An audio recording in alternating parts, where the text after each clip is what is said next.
The moment I came back to life, I cut off all contact with Alex and immediately threw away the Buddhist amulet he'd given me. He said he had 3 days off and wanted to spend them with me, but I brushed him off, saying I had plans with a friend. He asked me to hand over my family's heirloom to use as collateral, but I lied and said I'd lost it, then gave the jade bracelet to a friend for safekeeping that very night. In my past life, Alex and I were married, but I died in a horrific car crash. It was only in my final moments that I learned the truth. He had only married me to transfer my good luck to Megan, the woman he'd always loved. He used the amulet he gave me as a conduit, siphoning my good fortune to shield Megan from her bad luck. In the end, I was killed by a backlash of misfortune while they went on to live a long life together. The first thing I did after being reborn was take the amulet, the supposed token of my husband's love, to a revered spiritual master. The master frowned the second he saw it. "Young lady, this amulet is no blessed charm. It's a luck-transferring talisman from Southeast Asia. You were born with an abundance of good fortune, but it's all being channeled through this amulet to protect someone else from disaster. Eventually, your luck will be so depleted that you'll be plagued by illness, suffer a miserable old age, and may even die." I clutched the amulet in my hand, his words shattering the last shred of hope I had. Tears streamed down my face, but I was laughing and crying at the same time, my eyes filled with despair. My husband, Alex, had given me this amulet as a symbol of our love. I'd worn it for 10 years. I never imagined that this token of affection was actually the weapon that would kill me. In my last life, I was run over by a car on my way to bring Alex a meal. As I lay dying, I heard him say, "Megan, don't blame yourself. It's a blessing for her to be able to die in your place. And if by some miracle she survives, Chloe is still my wife. I won't abandon her. I'll take care of her for the rest of her life." Lying in my hospital bed, hearing those fragmented words, I finally understood. My own husband had orchestrated everything. I was so consumed by rage that I died of a brain hemorrhage. In my last moments, my entire unlucky life flashed before my eyes. I grew up in a wealthy family. Then, when I was 10, both my parents died in an accident. I inherited their massive fortune, and with the help of kind neighbors, my life became even better than before. That's when I met Alex. He took me out, patiently helped me through my grief, and I quickly developed feelings for him.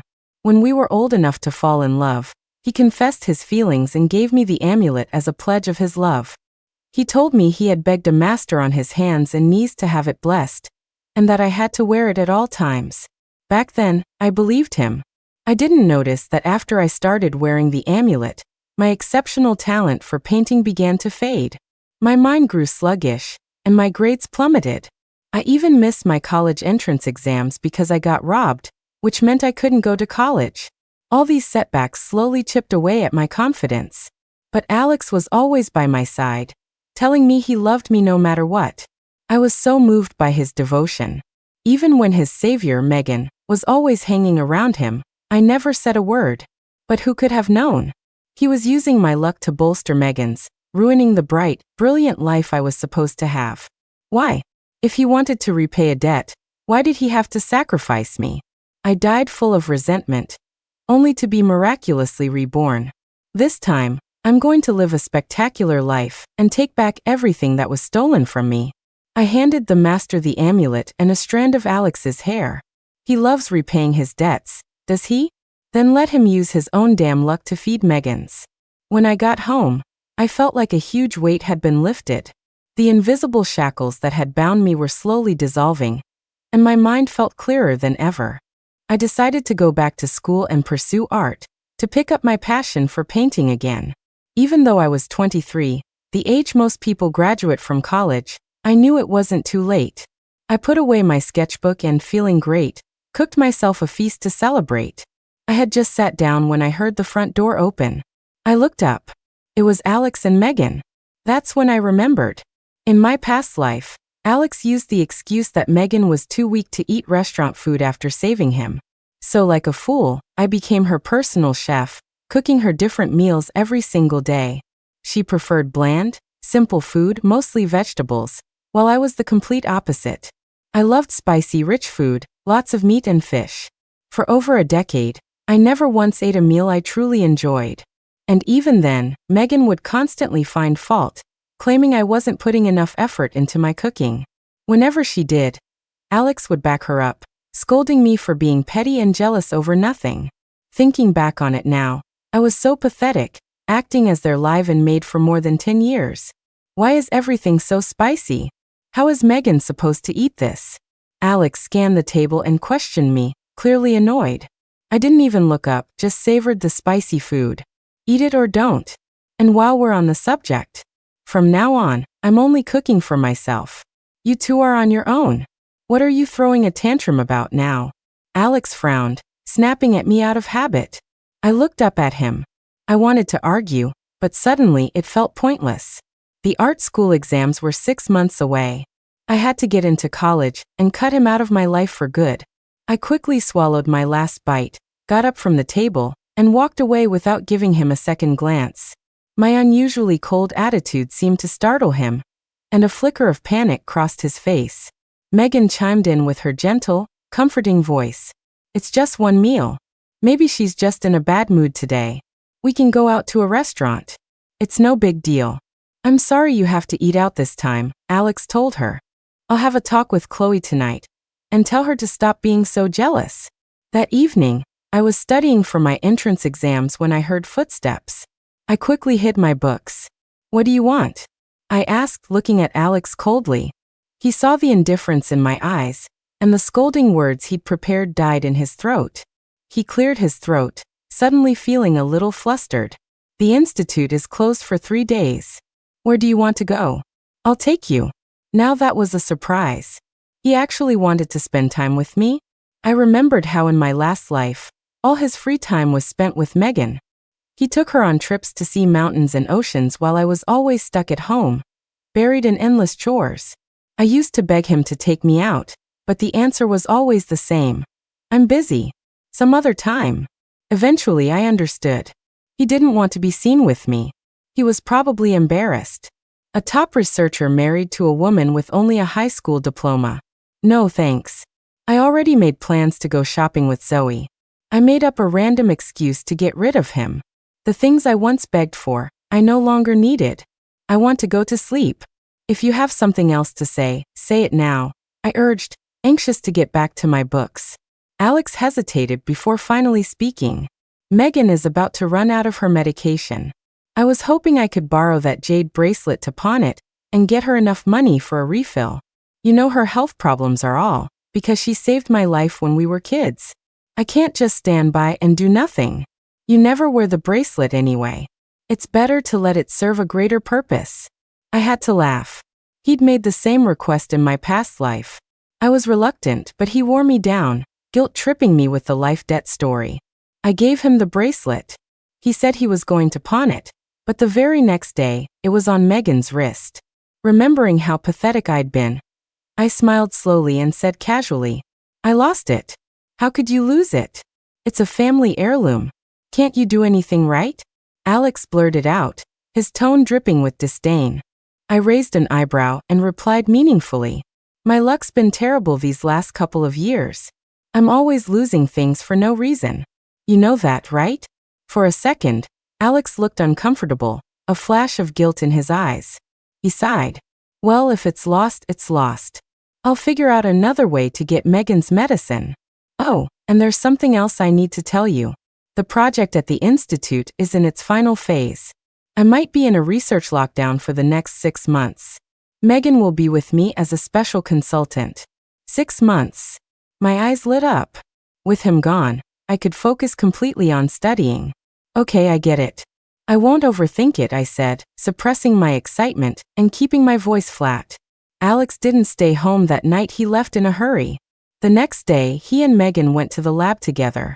Just before the lockdown began, Megan said to me with her sickly sweet voice, Don't you worry, Chloe. With me there, Alex won't even look at another woman. I'll keep an eye on him for you. You can rest easy. I just smiled and said nothing. 6 months flew by.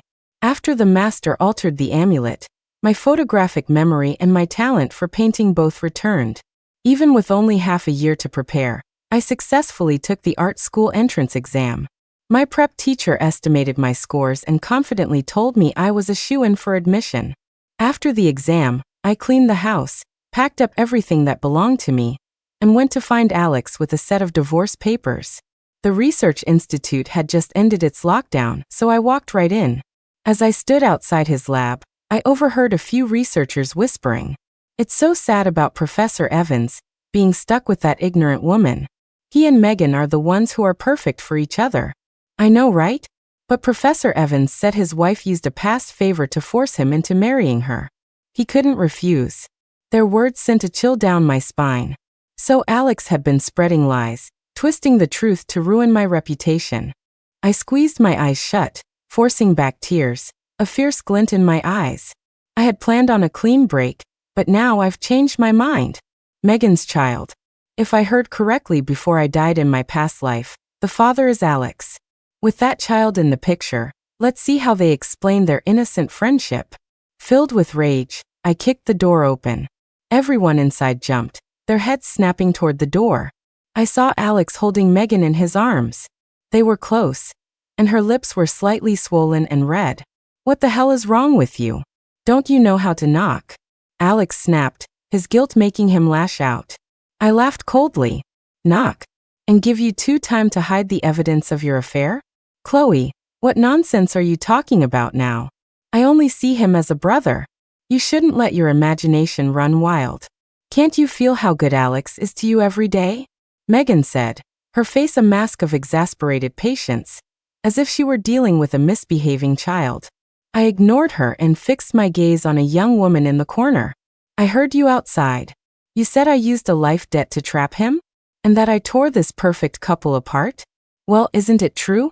You used a childhood favor to force Professor Evans to marry you." The woman shot back.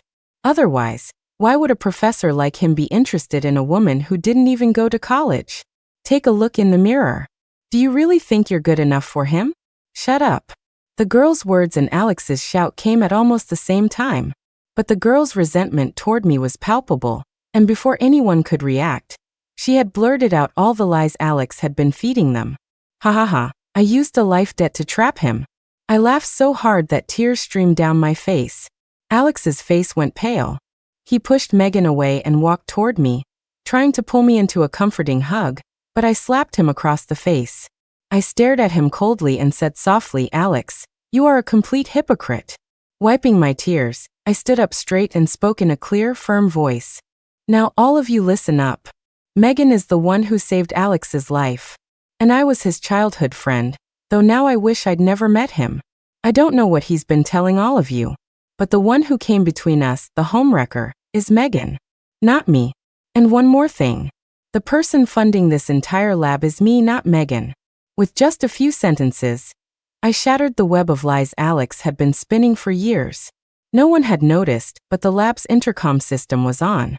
The dozen or so researchers in the room stared with their mouths agape, their eyes darting between the three of us in utter shock. Exposed, Megan's face turned deathly pale. Her body swayed, as if she were about to collapse. Alex rushed to catch her. Seeing her colorless face, he instinctively roared at me. "Are you happy now? How many times do I have to tell you? There's nothing going on between me and Megan. Why did you have to make such a huge scene? Haven't I been good enough to you?" The other researchers were stunned by his outrageous words. But I just managed a smirk. "You're sure you two are innocent? Then what about Megan's child? Are you brave enough to take a paternity test?" The moment the words left my mouth, Alex's face went white as a sheet. His lips trembled, unable to form a response. "How did you know?" The researchers in the corner stared at Alex in disbelief. What had they just heard? Megan's child was Professor Evans's? Weren't they supposed to be just friends? An innocent friendship that produced a child? Instantly, the admiring looks many of the women had for Megan turned to disgust. "I'll explain later. Right now, Megan's health is the most important thing." Feeling the scornful gazes of everyone in the room, Alex's face burned with shame. He spoke desperately, wanting to escape the suffocating atmosphere. He never imagined that his deepest secret would be exposed by me. I kicked the door shut, blocking his path. "Leaving? Not before you sign the divorce papers." I was blind to waste so many years of my youth on you. From now on, I want to live for myself. Alex stared at the papers I held out, his expression changing drastically. Divorce is impossible. He blurted out. I will not divorce you. I really do love you, Chloe. I laughed sarcastically. Love me? You love me so much you sleep with another woman and have a child with her? That's a pretty unique kind of love you've got. I didn't sleep with her. The child was conceived through sperm donation, Alex explained earnestly. It was right after Megan's divorce. She cried and told me she never wanted to get married again, but she desperately wanted a child of her own. She begged me to donate. She promised she wouldn't get attached or cause trouble. I felt so sorry for her, I agreed. That baby isn't really my child. Did all the other men in the country die? Why did she need your sperm? One of the female researchers muttered from the corner, rolling her eyes so hard they nearly popped out of her head. But I mind. And there isn't a woman alive who wouldn't mind, I said calmly. You'd better sign these papers now. If I expose anything else, I guarantee you won't be able to handle it. Then I silently mouthed two words, the amulet. Alex understood my meaning. In an instant, his forehead was covered in beads of sweat. A look of despair crossed his face. After a long pause, he spoke, his voice strained. I'll sign. The pen in his hand trembled, as if it weighed 1,000 pounds. He shakily signed his name. Finally, I was free. Looking at his signature, I let out a long, deep sigh of relief. I carefully put the divorce papers away and turned to leave without a moment's hesitation. Before coming here, I'd already booked a 6 p.m. bus ticket to Boston. Back at the house, I grabbed my small bag and left the place I had lived in for years without a backward glance. Chloe, are you really leaving me? Just as I stepped out the front door, I saw Alex standing there, looking disheveled. His eyes were red as he stared at me, full of sorrow, as if I were the one who had wronged him. Looking at him, I just thought he was sick in the head. Should I stay and let Megan suck all my good luck away? I shot back, my hands clenched into tight fists to restrain the urge to kill him. When did you find out? Alex began to explain frantically. I had no choice. Megan saved my family's lives. She was born cursed with bad luck and wasn't supposed to live past 20. I couldn't just watch her die. My conscience wouldn't allow it. The master who gave me the idea said you were born with so much good fortune that transferring a little bit wouldn't hurt you, and it would save Megan's life. And look, you've been perfectly fine all these years, haven't you? Besides, I married you. I was always going to take care of you and make sure you were never lonely. Just shut up. If you say one more word, I swear I will kill you, I hissed, squeezing the words through my clenched teeth. She's your savior.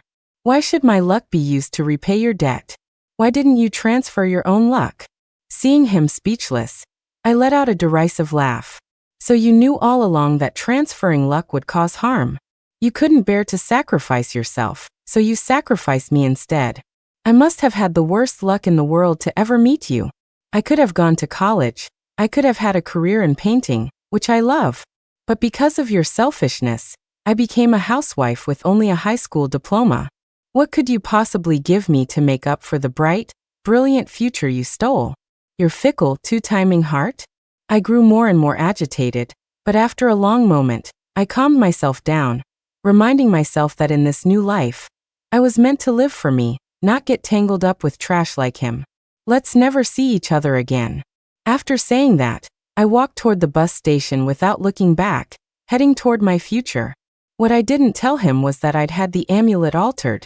For doing something so heinous, he would also suffer a backlash from fate. His future was destined to be nothing but chaos and misery. After a long bus ride, I arrived in Boston.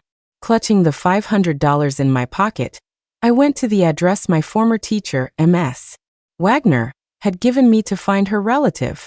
As I knocked on the door, I was nervous. What if they didn't want me here? But the door was opened by a kind-looking woman. The moment she saw me, she took my hand. You must be Chloe, right? My sister told me all about you. Please, make yourself at home. Stay as long as you need. Looking at her gentle face, my tense heart slowly began to relax. After a couple of days, I felt completely at ease in their home. Then I started looking for a job to support myself. Art school tuition is expensive, Not to mention the astronomical cost of supplies like paints and canvases. The inheritance my parents left me was almost gone, spent over the years funding Alex's projects. All I had left were a few sentimental items I couldn't part with. Once my own good fortune returned, my luck was extraordinary. I quickly found a job teaching painting to children that not only provided meals, but also paid well. But one job wasn't enough to cover a year's tuition, so I found another. I was constantly busy, running from one job to the next. It was exhausting but fulfilling. After 2 months of hard work, a week before classes started, I finally saved enough for tuition and some living expenses. Carrying the hopes of 2 lifetimes, I stepped onto the university campus. At first, I worried that I would be too old to fit in with the other students, but my fears quickly subsided. College students were too busy for that. No one cared how old you were. Everyone who got into Boston University was a genius. 1 in 100, all of them hungry for knowledge. Who had time for gossip? I thrived at the university. My exceptional talent quickly caught the eye of my professor, Mr. Lewis. He would look at my paintings with amazement in his eyes. In 10 years of teaching, you are the most naturally gifted painter I have ever seen. I am so glad you didn't give up on art, even at 23. Remember, it's never too late to start learning. Chloe, you have to keep pushing. Don't let your talent make you lazy. If you keep working hard, I have no doubt you will become a world-renowned artist. I looked at the painting I had just finished. The composition was clean. In the middle of a dark, gloomy forest, a white dove was flying toward the sun. The elements were simple, with no flashy techniques, yet it was brimming with life. Just like me, finally free from my cage and starting anew. For years passed in a blur. In my sophomore year, Mr. Lewis took me on as his final protege. With his connections, I soon made a name for myself in the art world. A single painting of mine could sell for 5 figures. With this stable income, I no longer had to work odd jobs and could devote myself entirely to my art. The year I graduated, I became a well-known name in the art scene, and even had my own solo exhibition. After graduation, I took Mr. Lewis's advice and stayed on at the university to teach. I had no family left anyway. Home was wherever I was. My days were spent teaching and occasionally taking students on field trips for inspiration. My life was peaceful and leisurely, and the memories of my time with Alex slowly faded away. But I never expected him to show up at the university looking for me. Professor Hall, there's a man at the gate who says he's your ex-husband. He wants to see you. Should we let him in? Alex. In my studio, I put down my paintbrush, mulling over the name. It felt like it belonged to another lifetime. Let him in, I said slowly after a moment of thought. A short while later, a filthy man as thin as a rail walked into my studio. At first glance, I almost didn't recognize him as the brilliant young man who had become a professor in his 20s, Alex. Chloe, please, you have to help me. The moment Alex saw me, he dropped to his knees, tears and snot streaming down his face. From his rambling, broken story, I pieced together what had happened. Our argument that day had been broadcast over the intercom, and the entire institute learned what a morally bankrupt cheater he was. His rivals seized the opportunity to report him, and he was promptly fired. He was genuinely talented, so finding a comparable job shouldn't have been hard. But by using the amulet to steal my luck for Megan, karma had caught up with him. His own luck turned terrible, and he faced constant setbacks in his life and work. Compounded by the amulet's backlash, he soon became destitute. When Megan saw how far he'd fallen, she took what little money he had left and ran off with their son. He quickly realized what was happening and sought out numerous spiritual masters for help, but every single one of them shook their heads and said, "This is retribution. We will not interfere with such karma. Your only hope is to do good deeds and see if you can offset the damage. Or find a woman with abundant good fortune, marry her, and hope her luck can protect you." With nowhere else to turn, he came to find me, begging me to save him. Listening to his miserable tale, I couldn't keep the smile off my face. "Seeing you so miserable just makes me happy," I said lightly. "Besides, after you put me through hell, how do you have the nerve to come asking me for help?" "Please, Chloe," Alex begged. "You haven't remarried all these years. You must still have feelings for me." I promise, if we get back together, I will be completely devoted to you. We had something for more than a decade. You can't really want to watch me die, can you? Yes, we had something for more than a decade. And you still had the heart to give me that amulet and ruin my life. So why wouldn't I have the heart to watch you die? I retorted, then pressed a button on my desk. 2 security guards quickly appeared at the door. They started dragging Alex out. From now on, this person is not allowed on campus to see me. He's my ex-husband, and he came here today specifically to harass me. I told the guard seriously. Don't worry, Professor Hall. We won't let him near you again. Hearing that Alex was harassing me, the guards' faces hardened, and they handled him much more roughly. As he heard that I wouldn't help him, the last glimmer of light in Alex's eyes died out, just like mine had in my past life. I picked up my paintbrush and returned to my work. I would never marry again. I had poured all my love into my art. Love for me was irrelevant. My future was destined to be brilliant.